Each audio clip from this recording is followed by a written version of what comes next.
Out of fuel and with no runway in sight, this plane is going down in the water. Definitely underwater, and the aircraft was rolling to the left. There were bodies, there were people on the floor in the galley. A routine flight out of New York slams down into the Hudson River. At this point, I'm thinking this can't be happening to me. A hijacked 767 is forced into the ocean. It's the most dramatic ditching ever caught on camera. The plane was like tumbling or something. I said, that's it, I'm dead. These are life and death ordeals told by the pilots and passengers. The captain just said, brace for impact. Dramatic animations put you right at the terrifying scenes. And an in-depth investigation reveals why some pilots made the risky decision to put their planes down in the water, and how they lived to tell the tale.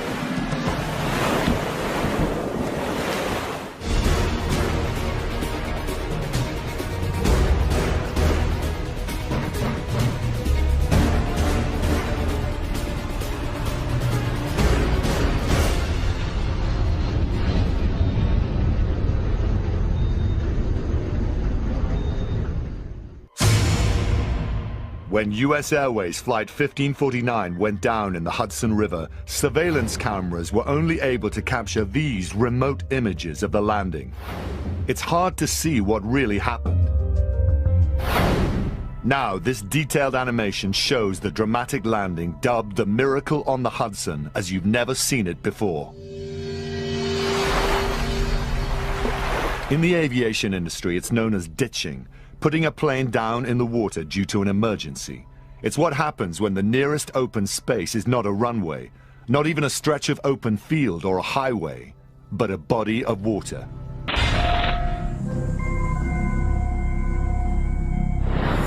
In the case of U.S. Airways Flight 1549, the Hudson River in New York City. Just 6 minutes before the splashdown, Flight 1549 is cleared for taxi and takeoff at New York's LaGuardia Airport. First Officer Jeffrey Skiles is at the controls. Though he's flown for more than 30 years, he's new to the Airbus. For the past 8 years, he's flown a Boeing 737. Well, the takeoff was uneventful. It was a nice day, it was cold. And this was only my second trip on the airplane, so I was actually hand flying the airplane to get used to it. And about 3,000 feet, we, flew into the birds. The plane's been in the air for about 90 seconds when it collides with a flock of Canada geese, crippling both engines. This is Cactus 1539. Hit birds to lost thrust on both engines, returning back towards LaGuardia. Okay, you need to return to LaGuardia. Turn left heading up 220. Sorry, stop your departures. Got emergency returning. Following protocol, Captain Chesley Sullenberger takes control of the aeroplane from his co-pilot with 2 simple words, my aircraft. Remarkably, there is footage of the plane's last moments airborne. Sully took over control of the airplane and called for the dual engine failure checklist that we do, and I started to perform that. Trying to get the engines restarted? Yes. Was there any luck at all? No, the engines have to be in a certain start envelope, we call it, to start, and that usually is predicated on you going a lot faster. The Airbus dual engine failure checklist assumes the engines have failed at cruising altitude. 30,000 feet would typically give pilots ample time to figure things out. Hitting a flock of Canada geese at just 3,000 feet is another story. What at this point is going through your mind? Well, at this point, I'm thinking this can't be happening to me. Even though Flight 1549's engines were no longer producing thrust, the plane didn't simply fall from the sky out of control. A plane with engine failure can still be controlled as it comes down. To keep the plane flying, the pilot pitches it nose down to maintain lift over the wings, essentially trading altitude for airspeed. The plane then gains momentum, much like a roller coaster going downhill. In the process, the pilot has to make a mental judgment as to how far the plane will travel. At 3,000 feet, you're probably only going to, travel a few miles. At 40,000 feet, you're going to be able to travel 100 miles, roughly. Michelle Summers Halloran spent 15 years as a commercial pilot. She's now an associate professor at Embry-Riddle Aeronautical University in Florida. So now you've got to figure out, based on how long you know this plane will stay in the sky, as to what you can reach. That is absolutely correct. So you're doing some very basic math. You're doing a lot of mental math in public, yes. Captain Sullenberger has nearly 20,000 hours of flight time under his belt, so it doesn't take long for him to realize that at their altitude and rate of descent, it's too risky to try to glide all the way to an airport in such a densely populated area. It's now 3:28 p.m. Flight 1549 has less than 2 minutes until impact. Air traffic controllers, at times using the wrong flight number, try and guide the plane to an airport. Package 1529. We can get it to you. Do you want to try to land 113? We're unable. We may end up in the Hudson. Hi, package 1549. It's going to be left traffic to runway 31. Unable. Just north of the George Washington Bridge, the captain aligns his Airbus A320 with the Hudson River. He passes the bridge just to the east and continues towards the southwest. I looked out the window, saw we were actually below the rooftops of Manhattan. I said, this is not a good sign. We're not making Newark. Did Sully look at you and say we're going in the water, or did you both come to the realization that's where this was going? I think it was just the only option we had. There was no, we weren't going to make it to an airport, and that was the only open spot that we saw. If a pilot is forced to ditch, the U.S. Federal Aviation Administration has recommendations for doing so. It all comes down to wind and waves, or swells. In a perfect world, how would you land on the waves? Depending on the wind and water, I would always want to land parallel to the swells. So if your waves are coming this way, you want to land on the top. You never ever want to be able into, and this is what's called a cross swell, where you're perpendicular into the water this way. What might happen? If you land into the face of the swell, you could actually flip over like this. That's not a good thing. Another potential hazard that could have spelled disaster for Flight 1549 would have been to come down with one wing higher than the other.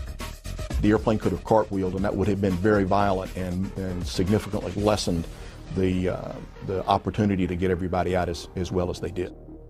Package 1529, turn right 280. You can land runway 1 at Teterboro. We can't do it. Okay, which runway would you like at Teterboro? We're going to be in the Hudson. The captain just said, brace for impact. Help. And everyone started saying prayers, just kind of looking at each other, not knowing what to say, what to do. At 3:30 p.m., with wing flaps and slats extended to help slow the plane down, Flight 1549 is about to splash down in the Hudson River. As you watch this unfold, everything's just about right. It's slow, the nose is up, wings are level, and they've got the good fortune of it being fairly calm. We didn't know if we were hitting water, if we were hitting land, which was what we were better off. And then, the impact hitting the water was just, the most tremendous impact you could imagine. All 155 people on board survive. From bird strike to touchdown, the entire incident lasts just 3.5 minutes. Not enough time to get through the dual engine failure checklist, much less a ditching checklist. And not enough time to enable the ditch switch, a valve that effectively seals the plane and allows it to float for longer. You're not sinking, you're alive. Was there an exhilaration, or was there still an adrenaline going on? I'm sure there was an adrenaline rush, I guess. We went to the hospital, and 4 hours later, my blood pressure was, I think, 160 over 100, which is, I'm normally a 120 over 70 guy. So obviously there was something going on physiologically that I didn't understand at the time. I am terrific. This is the best day ever. A lot of things went our way. What kind of things went your way? Apparently there are swells a lot on the Hudson. It was completely flat that day. And we happened to land right where the ferries go from New Jersey to Manhattan, so that they were right there. They were able to come and rescue us. Other than hitting the birds, everything went our way that day. Next, what really happens when birds fly into a jet engine? The startling damage even a small bird can do to a 70-ton jet.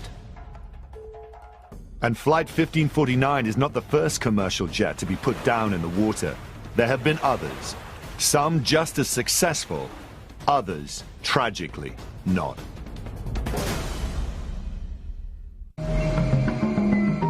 In the wake of the ditching of US Airways Flight 1549, many people wondered how a flock of birds could incapacitate a 70-ton jet.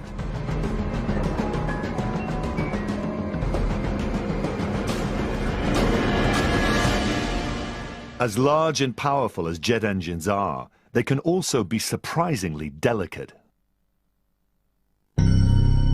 This video was shot during a bird strike test run by aircraft engine manufacturer Pratt & Whitney. The birds are dead before the test begins. The carcasses are shredded as they collide with a turbofan engine, but the engine doesn't fare much better, with permanent damage to its hollow titanium fan blades.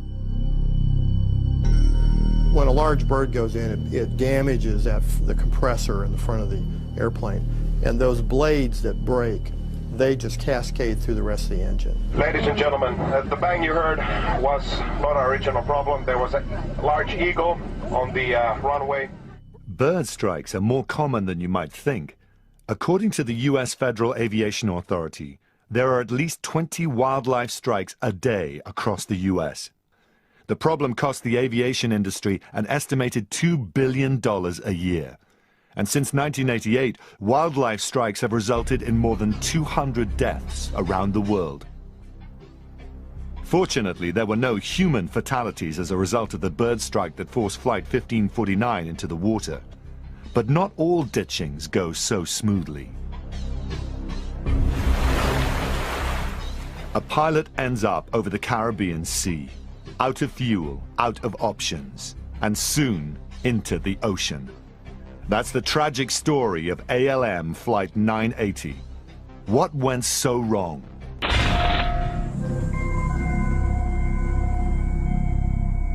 2nd of May, 1970. In a partnership between two now defunct charter airlines, Dutch carrier ALM and American carrier Overseas National Airlines, ALM Flight 980 is set to leave New York's JFK Airport at 11 a.m. 57 passengers and 6 crew members are on board. It was a beautiful spring day. Temperatures were in the 60s, scattered clouds, light winds. It was a beautiful day in New York. Flight 980's destination is the Caribbean, Juliana Airport in St. Martin. Landing here presents unusual challenges, as this video shows. The runway is perilously close to a beach. People can practically reach out and touch jets as they're coming down just a few feet over their heads. If the airplane were to land short and end up on that beach full of people, it would be catastrophic. To be that close to that large an airplane moving that quickly, I guess the word awesome comes to mind. There's also a mountain range off to the east. And if all of that isn't enough, there's the unpredictable Caribbean weather.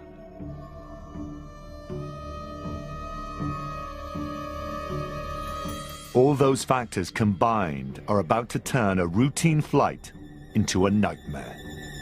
For the first time after 4 decades, the pilot of that flight, Captain Ballsy DeWitt, tells his dramatic story. As far as an accident being the chain of events, this definitely was it. Captain DeWitt says he confirmed he had enough fuel to make it not just to his destination, but also to an alternative airport in case of diversion, standard for all commercial flights. On the ground, he goes through his equipment checklist and discovers the cockpit's PA system isn't working. He's still permitted to fly without it. At 11:14 a.m., the flight is cleared for takeoff. The DC-9 is designed for short, frequent flights. At nearly 1,700 miles, the route from New York to St. Martin will stretch this aircraft to its limit. As the flight heads south, the weather begins to deteriorate. Captain DeWitt is told visibility at the St. Martin airport is below the minimum standard required for landing. He elects to divert to nearby San Juan in Puerto Rico. But a few minutes later, San Juan Air Traffic Control Center tells him St. Martin Tower wants to talk to him. So I picked up and I tried to get hold of San Martin. I got hold of San Martin Tower, and all they did was start giving me fairly good weather, 1,500 broken, etc., which was well above the minimums I needed. I did question him, where did the report come from that you were below minimums? I elected then to refile for San Martin, my original destination, which I did. Contrary to the information Captain DeWitt says he was given, the weather is terrible. He attempts to land the plane anyway, burning massive quantities of fuel in the process.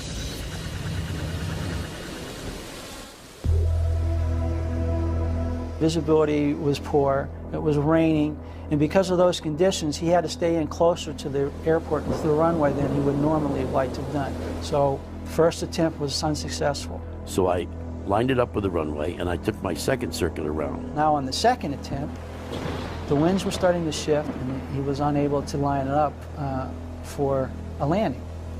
So he decided to go around again. On the third attempt, the same conditions existed. However, by now, the winds had shifted 180 degrees. Now he had a tailwind. Because he had a tailwind, he was too high on the approach. So at that point, I told my crew, tell the tower I'm going to my alternate.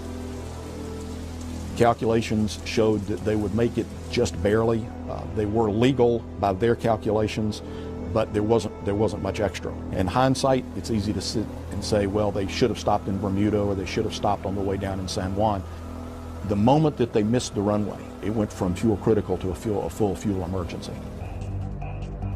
The bad weather, low visibility, and lack of fuel mean Captain Ballsy DeWitt has no choice but to ditch his plane in the Caribbean Sea. No footage exists of this incident, but this animation shows what the plane might have looked like as it slammed into those turbulent waters. Here's how the pilot describes what it felt like to be in the cockpit at that life and death moment. My first contact with the water was quite smooth, and it wasn't too long after that the rest of the airplane was starting to make contact with the water, starting to get heavy drag, that an extreme amount of vibration in the cockpit. The instrument panel was vibrating so that I couldn't even read it. But how did this flight end up in such a dire situation? After failing to land at St. Martin's Juliana Airport in bad weather, Captain DeWitt decides to divert. First to the nearby island of St. Thomas, then to St. Croix, when he realizes it's even closer. But as the plane is climbing away from the airport in a torrential downpour, there's a problem. My navigator said to me, Ballsy, my God, look at the fuel gauges. Because of the wind, the turbulence, and the conditions, the airplane was rocking back and forth as it was climbing. The fuel totalizer was spinning. I told him not to worry about it because I considered it was probably being low on fuel to begin with, the turbulence is sloshing up and down the tanks might cause this. But at 7,000 feet, warning lights indicating low fuel pressure illuminate, and Captain DeWitt knows just how grave this situation has become. He talks to the controller, how far are we from St. Thomas? I got 5 minutes of fuel, I'm not going to make St. Thomas. I briefed the crew that we will keep going to St. Croix, but we were going to set up for a possible ditching. It's dark, it's overcast, it's raining, and the sea is very angry. A lot of whitecaps, the swells were quite enormous, and I had heavy winds. Captain DeWitt's years of experience are about to come into play. As he descends, he watches the 10 to 15-foot waves and chooses one, knowing full well he has to land on top of it rather than head into it, or the plane could break into pieces.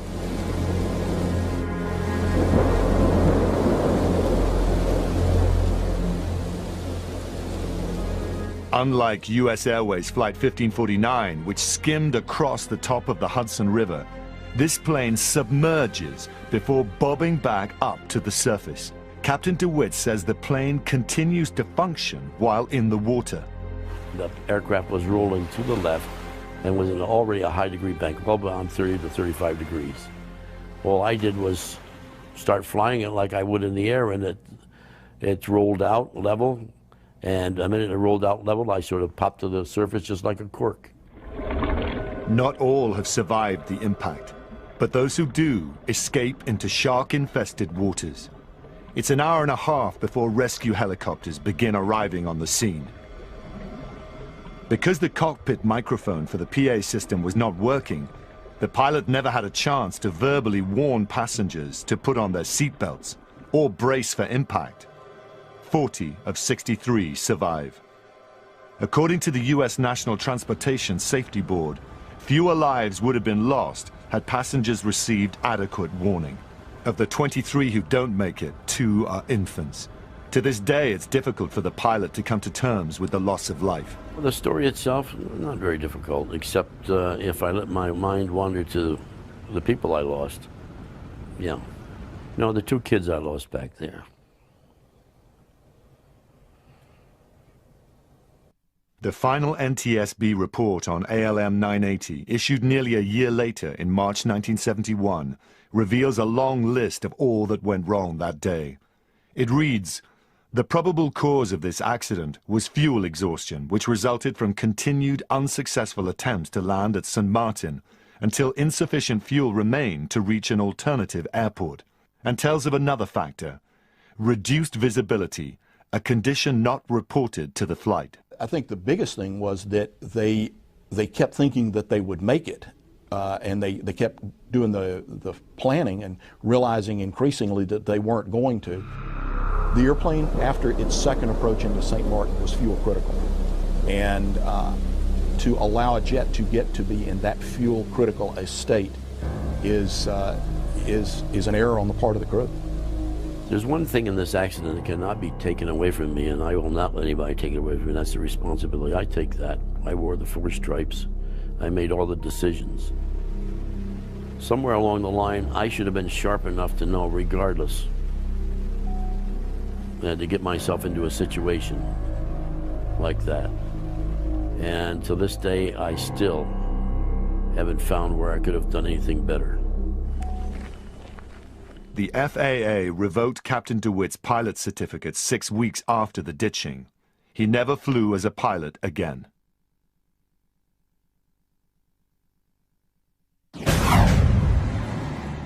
Next, terrorism in the skies and another dramatic ditching. This one caught on camera. When a commercial jet has to make an emergency landing, the hope is to find a nearby runway. But that's not always possible. Sometimes, in a dire situation, ditching a plane in a body of water is the only choice. These are the nail-biting stories of planes that had to do just that. Amazingly, what's often described as a terrifying life-or-death experience for passengers doesn't even seem to faze the men in the cockpit. But there was no fear factor. I had no problems with the crew. Everybody was with me. You know, we had things to do, and I think that makes a big difference. I've always felt that certainly the flight attendants and passengers in back would have had a lot more fear than us because they had nothing to do. Water ditchings like those made by Flight 1549 and ALM 980 are rare, but there have been several more dramatic cases.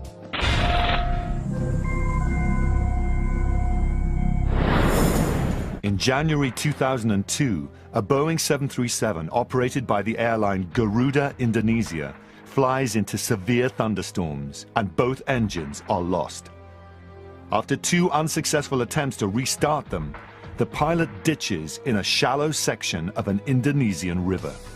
59 of the 60 people on board survive.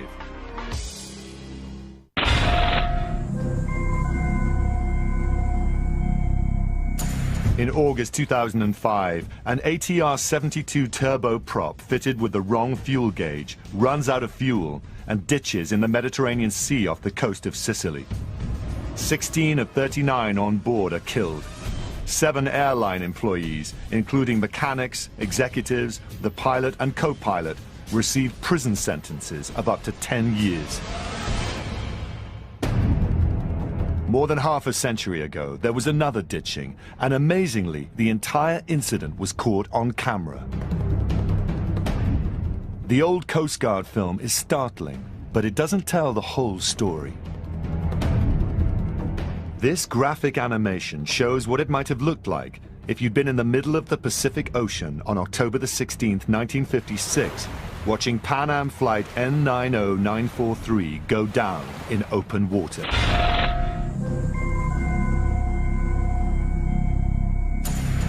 The images are eerily similar to US Airways Flight 1549, the so-called Miracle on the Hudson. But there are also some major differences. It's open ocean, so it's going to be significantly more difficult than, say, a river, just because of the swells and so forth. The differences is that they had hours to plan this. The Hudson River crew only had a couple of minutes. A Pan Am passenger flight leaves Honolulu, Hawaii, with 31 people on board and 44 crates of canaries in the cargo hold. Known as the Clipper Sovereign of the Skies, the Boeing 377 Stratocruiser, a long-range post-war airliner, is bound for San Francisco. This is footage of that actual flight, filmed by the Coast Guard. Joanne Marzioli is on board. It was a month before my 3rd birthday. I was with my mother. We were returning to the Bay Area from the Philippines, and my mother was very anxious to get back to California to see my father. But the reunion would be dramatically delayed. Several hours into the flight, far from land, the plane is climbing to 21,000 feet when one of its 4 engines begins to overspeed. Its normal hum now becoming a deafening scream. It's the middle of the night and pitch black over the Pacific. They had a problem with the propeller, and they created so much drag that they were doing okay with it for a while, and then they ended up having another engine problem that the second engine couldn't sustain the high power. It would be an unbelievable set of circumstances. 2 engines that should be moving the plane forward are now holding it back. It's like driving a car with the handbrake on. The plane won't make it to San Francisco or back to Hawaii. The pilot, Captain Richard Ogg, quickly determines he has no choice but to ditch in the Pacific. My mother mentioned that she didn't hear any yelling or screaming.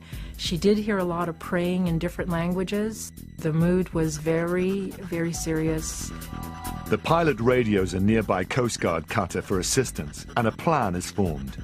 The plane will circle above the ship for the rest of the night, lightening its fuel load and waiting for daybreak. You want to be as light as you can, because with less weight you can go slower and fly it more slowly, so the impact with the water is going to be lessened.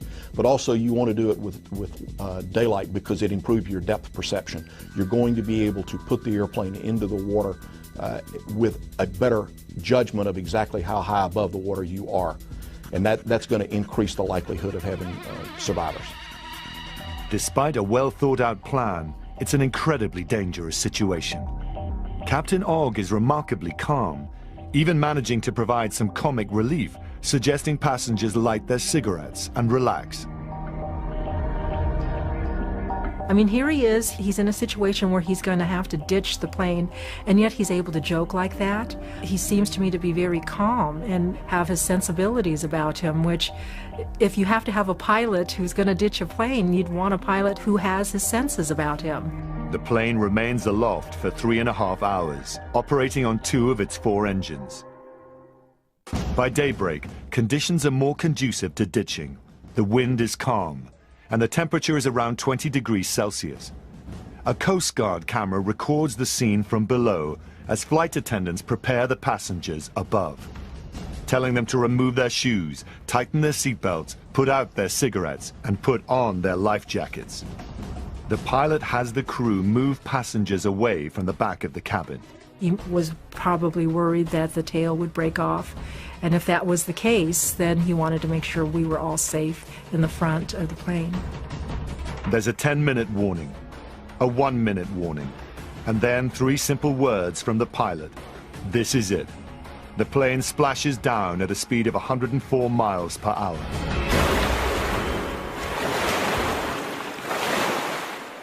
The impact is brutal. The plane whips around, its tail snapping off just as the captain had feared.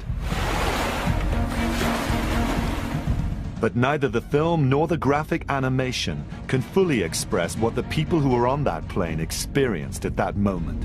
When it hit the water, it jarred me apart from my mother, and I slid from under her legs and just slid under the chair. So that was very scary for my mother. I think that was the one time where she did let out a sound, where she did probably scream. Where's my child? The Coast Guard crew is convinced no one could have survived this.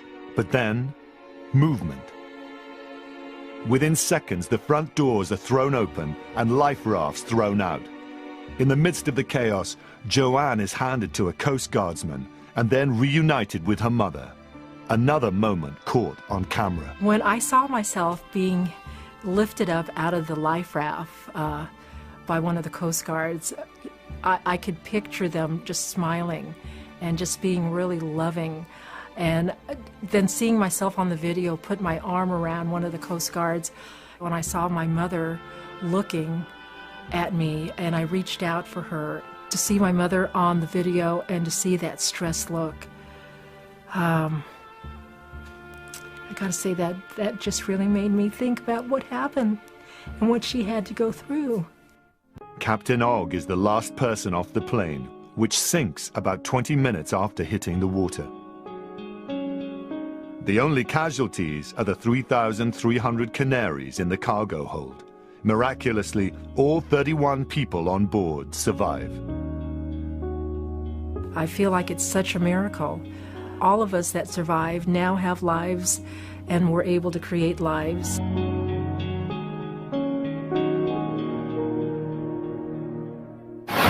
It's a rarity for commercial jets to end up in the water.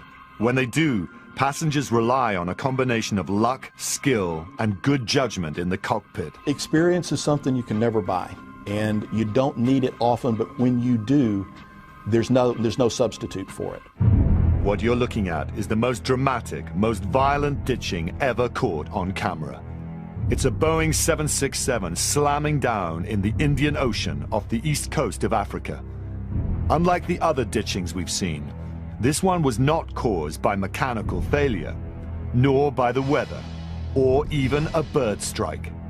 As perilous as those situations were, at least those pilots were able to do their jobs without having to wrestle with terrorists in the cockpit.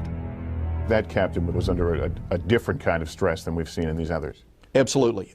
He not only had the issues of having to put the airplane in the water, he had people on board that were trying to kill the airplane and everybody on board with it, including himself.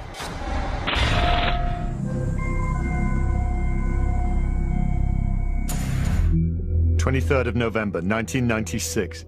Ethiopian Airlines Flight 961 from Addis Ababa to Nairobi, Kenya, should be a routine 2-hour flight. It turns out to be anything but. The pilot, Captain Leul Abate, sat with documentary filmmaker Salim Amin, whose father Mo was killed in the crash. In the cockpit of a Boeing 767 simulator, Captain Abate relives the hellish flight. So they came into the cockpit. How many of them? There were 3 of them. They took the fire extinguisher and they started beating the co-pilot. Go out, go out. I said, guys, hold on, what's going on? I said, shut up. The flight is hijacked. Claiming to have a bomb, the hijackers demand to be flown to Australia. Okay, guys, I told them, this flight is destined to Nairobi. We don't carry enough fuel to Australia. Let's land in Nairobi, we refuel, and then we can go to Australia. Otherwise, I told them it's impossible. The hijackers refuse to allow Captain Abate to refuel at cities along his route. They want him to fly out over the water towards Australia.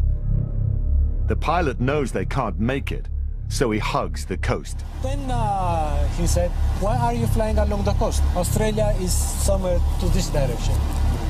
And I told him, okay. I turned the heading.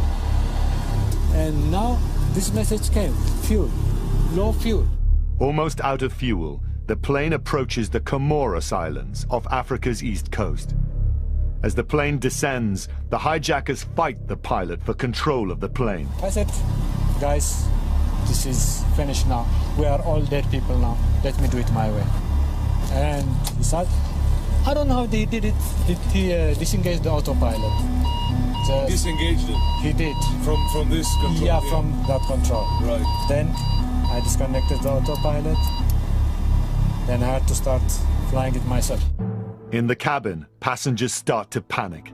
When the pilot first made the announcement that the plane was out of fuel in one engine and running out in the other, the plane just broke into pandemonium, and then We heard passengers in the back who panicked, and they all inflated their life jackets. They all put them on and inflated them. So you could hear this happen? You hear a little pop, pop, pop, pop, pop, pop, pop, pop, pop.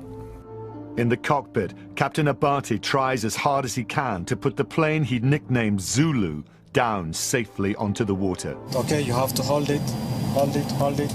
Okay, Zulu, now you're going to make it. Now you'll make it. The 767 is traveling at about 200 miles an hour, far too fast to ditch safely. But there's an even more serious problem. As this video shows, the wings are not level, a dangerous angle for ditching. The left wing drags along the water with disastrous results. They catch the left wing first. You'll actually see it come off. He's fighting to control the airplane. The engine hits, it's shedding parts, and then it actually pretty well rolls over as it sheds both wings. And if he had been able to hit a little bit more wings level, the chances of survival would have gone up. The biggest problem with this ditching is the fact that they catch that left wing. One can only imagine the pandemonium inside the airplane. Survivors report feeling a series of increasingly violent impacts. The plane first hit the water, and it was quite gentle. Then there was a hard bump. And the third one was like 60 mile an hour, worst thing you've ever felt kind of thing. And then it was getting progressively worse, and the plane was like tumbling or something. I said, that's it, I'm dead. Of 175 passengers and crew, 123 die at the crash site, including all 3 hijackers. Some victims are standing at the time of impact and are violently thrown to their deaths. Many die because they disregard safety instructions and inflate their life jackets while still inside the plane. As the cabin fills with water, they're pushed up against the ceiling and drown. But as tragic an outcome as it is, it could have been even worse. The fact that some people survive, is it good, heroic piloting, or were there mistakes made here? Were there mistakes? You can Monday morning quarterback this and say, well, they could have done this better, they could have done that better. But under the conditions that they faced, I'd say this crew did pretty well. Commercial jets are not designed to land on the water. It's dangerous and potentially deadly. So why would a pilot take such a risk? As we've seen, sometimes they simply have little choice. In one case, a giant 767 is felled by terrorists, hijackers who don't care if they or anyone else on board lives or dies. The pilot does his best to put the plane down safely, but the impact kills 123 people out of 175 on board. Over the Pacific Ocean, another flight has a mechanical problem and ends up in a virtual no man's land, too far to go back or forward. When the plane meets the water, there are violent consequences. The aircraft ends up in pieces. Miraculously, everyone on board survives. Over the Caribbean Sea, a DC-9 that's had a staggering chain reaction of bad weather and bad luck runs out of fuel. The violent impact kills 23 of 63 on board. And in the most famous case, a jet has the misfortune of running into a flock of Canada geese. All on board survive. If your plane runs into a situation where it may have to ditch, you want the right person in the cockpit, making sound decisions. I just know that it took every bit of my education, training, and experience, along with that of my entire crew. I think we have nearly 140 years of experience at this airline, the 5 of us, to be able to come up with a number that was 155 on January 15th. The Flight 1549 incident and Sully Sullenberger has gotten a lot of us thinking about experience. When we see very young people in the cockpit, what should we know about their training and their level of experience? I think the point is so much not how many hours someone has, but what's happened during those hours, what kind of training has gone on. At America's oldest and largest aeronautical university, Embry-Riddle in Daytona Beach, Florida, tomorrow's pilots are being prepared for their own dramatic moments. Students here are constantly drilled in just about every type of emergency that could, but rarely does, come up. So that when something does happen, it's sort of like muscle memory. They go back to a mental process they've already done before. If the engine does quit on a small airplane, they've already done it 15 times in the simulator and in the airplane as well. Yeah, coming up on 3,000. Both the engines are going back. I feel like we're losing thrust. We're losing thrust. Television journalist Lester Holt is not a licensed pilot, but he has had plenty of flight instruction. He's about to ditch a plane in the Hudson River in one of the university's 36 flight simulators. It's clear that even in a training exercise, it's nerve-wracking. Okay, stick shift, I'm going to stall. Then I did drop the nose. Yep, drop the nose. You're going to head for about 230 knots. Okay, I don't think we're going to make an airport. I see the Hudson River off. You're about 400 feet right now. Start leveling off. Good. Now back pressure. Good. We're down. There, that's it. You're in the water. We're down. Okay. Whew, that'll get your heart rate going. 6 weeks after the real Hudson River ditching, the crew of U.S. Airways Flight 1549 testified before Congress. It's clearly important to have the right person in the cockpit making the right decisions. Airline professionals like Captain Chesley Sullenberger worry that the industry is going in the wrong direction. If we do not sufficiently value the airline piloting profession, and future pilots are less experienced and less skilled, it logically follows that we will see negative consequences to the flying public and to our country. With all respect to the captain, I'm kind of surrounded by a lot of young people, and they're 18 to 22 who all aspire to be at Captain Sullenberg's seat one day. I look at them at age 22. They're further along than I was, and I was a military aviator. When they get to be our age, they're going to be as good as we are, and probably a little bit better. U.S. Airways First Officer Jeffrey Skiles, who sits in what he refers to as the right seat as a co-pilot, is troubled by the trend he says he sees of less experienced pilots being rushed into the cockpit before they may be ready. When we were brought up in the industry, you started out, so you learned how to fly smaller airplanes, you worked your way up to bigger ones, but the smaller commuter jets have the exact same complexity and speeds that we fly at, but people are essentially learning how to fly in 6 months, and all of a sudden they're in the right seat of one of those airplanes. The standards that the pilots meet and the training is still set by the FAA, and everybody, of course, has to meet that. But is there a lessening of experience across the industry? Yeah, there is. And you don't find as many Sullenbergers today as you did 10 years ago.